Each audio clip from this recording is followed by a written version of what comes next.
Hello and नमस्ते तपाईलाई ओलिज स्टोरको युट्युब च्यानलमा स्वागत छ। म लोकेश। आज फेरि तपाईहरुको अगाडि JBL को क्लिप 4 त्यो पनि यति धेरै कलरमा तपाईहरुको अगाडि म लिएर आएको छु, जसमा चाहिँ म कालो रङको अनबक्सिङ गर्दैछु पनि अरु कलर पनि म तपाईलाई देखाउने नै छु। यो JBL को क्लिप 4 चट्ट प्याकिङ हेर्दाखेरि चट्टसँगले हेर्नुहुन्छ भने यहाँनेरि चाहिँ मजाले भित्रपट्टि देखिने गरी प्लास्टिक प्याकिङमा छ भने पछाडिपट्टि चाहिँ चट्ट कागजको रंगीन डब्बा छ। किनभने हेर्दाखेरि चट्ट डब्बा हेर्दाखेरि पनि लाग्छ यो एकदमै दामी र क्वालिटी एकदमै राम्रो छ जस्तो लाग्छ। भने JBL भनेको हार्मन ग्रुपको हो। तपाईहरुलाई थाहा छैन भने यो स्पिकर चाहिँ क्लिप 4 यो JBL को यो स्पिकर एकचोटी फुल चार्ज गर्यो भने करिब 10 घण्टासम्म यसलाई घन्काउन सकिन्छ। भने यो चाहिँ IP67 रेटिङ छ, जो चाहिँ वाटरप्रुफ र डस्ट प्रुफ पनि हो।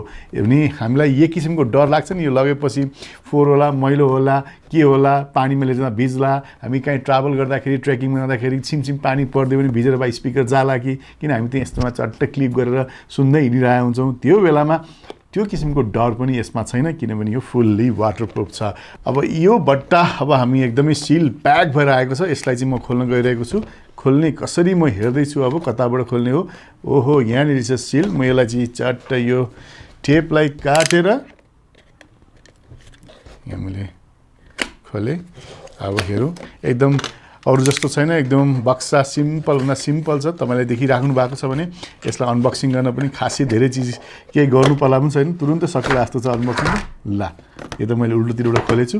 बट्टा खोल्दा यतापट्टि हुनुपर्ने थियो हाम्रो JBL को यो सामान स्पिकर। अब बट्टाभित्र केही पनि छैन। मैले हेरेँ, यो भित्र हेर्दाखेरि केही कागज हामीले भेटेका छौँ। वाओ, यो त क्विक स्टार्ट गाइड रहेछ। क्लिप 4 भनेर यहाँ लेखिरहेको छ भने यो कसरी चलाउने भन्ने कुरो यहाँ ठ्याक्क छ। ल हेर्नुहोस्, चट्ट क्विक स्टार्ट गाइड हेर्दाखेरि चाहिँ हामीले चाहिँ बक्सभित्र के पाउँछौँ भन्ने कुरो पनि देखिरहेको छ। अनबक्सिङ गर्नै नपर्ने चाहिँ यहाँनिर चाहिँ एउटा स्पिकर, एउटा केबल दिएको छ। त्यस्तै ब्लुटुथ पेयरिङ कसरी गर्ने, प्ले कसरी गर्ने र यसमा चाहिँ चार्जिङ कसरी गर्ने, चार्ज कसरी गर्ने। त्यस्तै यहाँ हेर्नुहुन्छ भने यसलाई चाहिँ हामी बोकेर हिँड्दा ब्यागमा कसरी चाहिँ यसलाई झुन्ड्याउन मिल्छ भन्ने कुरो। यसमा चाहिँ वाटरप्रुफ र डस्ट प्रुफको बारेमा पनि यहाँ बताएको छ। यसलाई चाहिँ सर हेर्दाखेरि के देखिन्छ भने 1 मिटर डेप्थ भनेको 3 फिटसम्म गहिरो पानी भएको ठाउँमा चाहिँ 30 मिनटसम्म यसलाई राख्दाखेरि पनि यसले चाहिँ वाटरप्रुफको लेभल यसले राम्रोसँग काम गर्छ भन्ने कुरो चाहिँ ठक्क छ। र नर्मल स्पेकको कुरा गर्नुपर्दा पनि यो पनि लेखिदिरहेको छ तपाईँलाई चाहिँ। यहाँनिर चाहिँ आउटपुट चाहिँ तपाईँको 5 वाट RMS भनेको यसको स्पिकरको पावर चाहिँ 5 वाटको रहेछ यसको चाहिँ। र यसलाई फुल ब्याट्री चार्ज गर्नको लागि चाहिँ करिब 3 घण्टा लाग्छ। र अघि मैले भनेपछि 3 घण्टा एकचोटि फुल चार्ज गरेपछि यो चाहिँ 10 घण्टासम्म यसलाई चाहिँ हामीले बजाउन सक्छौँ। र यो स्पिकरको कुरा गर्नु पर्दाखेरि एकछिन यो स्पेकलाई अब हामी यो डिटेललाई हामी एकचोटि यहाँबाट हटाउँ, किनभने बुकमा आउने यही हो भने अरू यो भित्र के कागज हेरौँ। यसमा अरू इन्फर्मेसनका सेफ्टीका गाइडका किताबहरू हामीसँग छन्, जो हामीलाई नर्मल युज हुँदैन भने एउटा क्विक स्टार्ट गाइड चाहिँ हामीलाई थाहा हुन्छ, जसबाट चाहिँ केही नलेज चाहिँ हामीले यसबाट लिन सक्छौँ। र यो स्पिकरमा एउटा USB केबल पनि आउँछ, जुन देखिराख्नु भएको छ। एकछिन यो सबैलाई यहाँबाट हटाइदिउँ। JBL को यो क्लिप 4 को स्पिकरको बारे केही कुरा गर्नु पर्दाखेरि यसमा चाहिँ 5 वाटको स्पिकर जडित छ। र यसमा चाहिँ जुन ब्याट्री छ यसलाई फुल चार्ज गर्न करिब 3 घण्टा लाग्छ भने एकचोटि फुल चार्ज गरेपछि यो चाहिँ 10 घण्टासम्म यसलाई बजाउन सकिन्छ। र यसमा चाहिँ ब्लुटुथ 5.1 जडित छ, जुन चाहिँ अहिलेको नयाँ टेक्नोलोजीको ब्लुटुथ हो, जसबाट चाहिँ स्ट्रिमिङ र गीतमा आउनुपर्ने ल्याकिङहरू हुँदैन। एकदम प्रष्टसँग यसमा हामीले गीत बजाउन सक्छौँ। र त्यस्तै यसको वाटरप्रुफ रेटिङ अघि मैले भने जस्तै यसमा चाहिँ IP67 रेटिङ छ, जुन चाहिँ वाटरप्रुफ र त्यस्तै डस्ट प्रुफ पनि यसमा छ। यसको वेट चाहिँ जम्मा 239 ग्रामको छ, जसले गर्दाखेरि चाहिँ हामी कहीँ ट्राभलमा जानु पर्यो, ट्रेकिङ जानु पर्यो या कहीँ घुम्नै गइरहेका छौँ भने यसलाई बोक्न चाहिँ खासै हामीलाई गाह्रो हुँदैन। र यसलाई चाहिँ जुन क्लिप गर्ने सिस्टम छ, त्यो क्लिप चाहिँ हामीले ब्यागको कुनै पनि ठाउँमा या कहीँ पनि ग्यारेजमा या पेटीमा जहाँ पनि यसलाई झुन्डाउन सक्छौँ र यसको गीतको आनन्द लिन सक्छौँ। र अब जुन यो स्पिकरलाई अरू डिटेलमा हेरौँ। यो स्पिकरको कुरा गर्नुपर्दा चाहिँ यो कालो रङको जुन तपाईँले देखिराख्नु भएको छ नि, यसको चाहिँ माथिपट्टि हेर्नुहुन्छ JBL ब्रान्डिङ गरेको छ भने यसको वरिपरि चाहिँ एकदम मजाको फेब्रिक कपडाको मेस जाली छ यसमा चाहिँ, जुन चाहिँ एकदमै हेर्दै ड्युरेबल र राम्रो क्वालिटीको छ। भने माथिपट्टि तपाईँ हेर्नुहुन्छ भने माथि प्ले प्लसको बटन यहाँ छँदैछ भने भोल्युम अप डाउनलाई यहाँ छँदैछ। त्यस्तै पछाडिपट्टि हेर्नुहुन्छ भने यहाँनिर चाहिँ यो चाहिँ ग्रिपको लागि हो, किनभने हामीले स्पिकर राख्दाखेरि यो नहलियोस् भनेर हेर्नुहोस्। यसलाई पुस गर्दाखेरि अलिक ग्रिप यसमा छ, त्यसका रबराइज ग्रिप यसमा राखेको छ। भने यहाँ चाहिँ ब्लुटुथ कनेक्सन गर्नको लागि चाहिँ ब्लुटुथको की यहाँ राखेको छ, त्यस्तै पावर अनको लागि की यहाँ राखेको छ। र एकदम सिम्पल तरिकाले यसलाई चाहिँ हामीले हाम्रो कुनै पनि ब्लुटुथ डिभाइसमा यसमा जोड्न सक्छौँ भने त्यसको लागि चाहिँ हामीले सिम्पली पावर अन गर्नुपर्छ।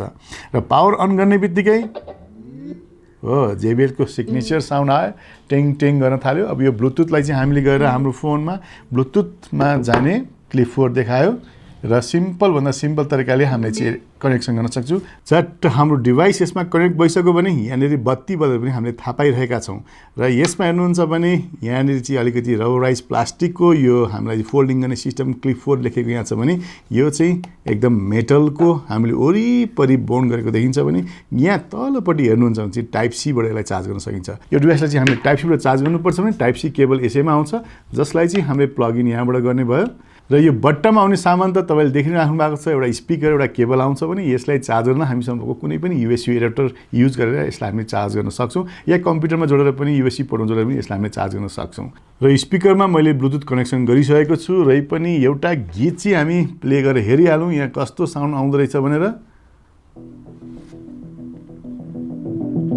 भोल्युम बढ्दैछ ठुलो साउन्ड यसको म्याक्सिमम साउन्ड चाहिँ यही भयो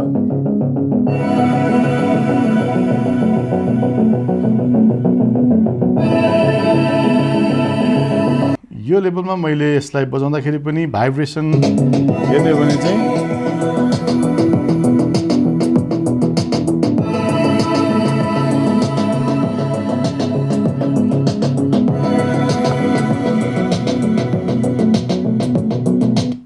भनेपछि यसको साउन्ड क्वालिटी हेर्दाखेरि मलाई त चित्त बुझ्द नै छ किनभने मैले जस्तो एक्सपेक्ट गरेको थिएँ एक्सपेक्ट गरेको भन्दा चाहिँ अझै राम्रो साउन्ड यसमा मैले पाएँ किनभने यत्रो सानो स्पिकर यत्रो बज्ला भन्ने मैले सोचेकै थिइनँ तर पनि यसको जुन क्वालिटीको साउन्ड छ क्लियरको कुराहरु छ यो चाहिँ एकदमै राम्रो पाएँ र बिल क्वालिटी हेर्नु भन्छ भने एकदमै राम्रो छ र यो चीज चाहिँ अब हाम्रो स्टोरमा पनि आइसकेको छ तपाईलाई मन पर्यो भने यो प्रोडक्ट हाम्रो अनलाइनमा पनि तपाईले किन्न सक्नुहुन्छ भने हाम्रो स्टोर भिजिट गरेर पनि तपाईले लिन सक्नुहुन्छ यो प्रोडक्ट सम्बन्धी धेरै जानकारी मैले यो भिडियोको तल लिंक राखेको छु जहाँ क्लिक गरेर तपाईले अनलाइन अर्डर पनि गर्न सक्नुहुन्छ भने यो प्रोडक्ट सम्बन्धी अरु धेरै जानकारी तपाईले पाउन सक्नुहुन्छ र यसको दामको कुरा गर्नु पर्दाखेरि चाहिँ नेपाली करिब 9000 रुपैयाँ नेपाली यसको पर्छ भने त्यो चाहिँ इन्क्लुडिङ भ्याट नै हो र 1 वर्षसम्म तपाईले यसको वारेन्टी पाउनुहुन्छ भने ब्याट्रीमा चाहिँ 6 महिनासम्म मात्रै हुन्छ र यो थियो आज JBL को क्लिप 4 सम्बन्धी केही जानकारी हजुरहरुलाई कस्तो लाग्यो यस्तै नयाँ भिडियो त म लिएर आउने छु तबसम्मलाई बिदा लिन चाहन्छु जानुभन्दा अगाडि यदि तपाईले च्यानल सब्स्क्राइब गर्नुभएको छ भने सब्स्क्राइब गर्न चाहिँ नभुल्नु होला किनभने यस्तै मजाका राम्रा भिडियो तपाईबाट छुट्न सक्छ यति भन्दै आजलाई बाइ बाइ अनि नमस्ते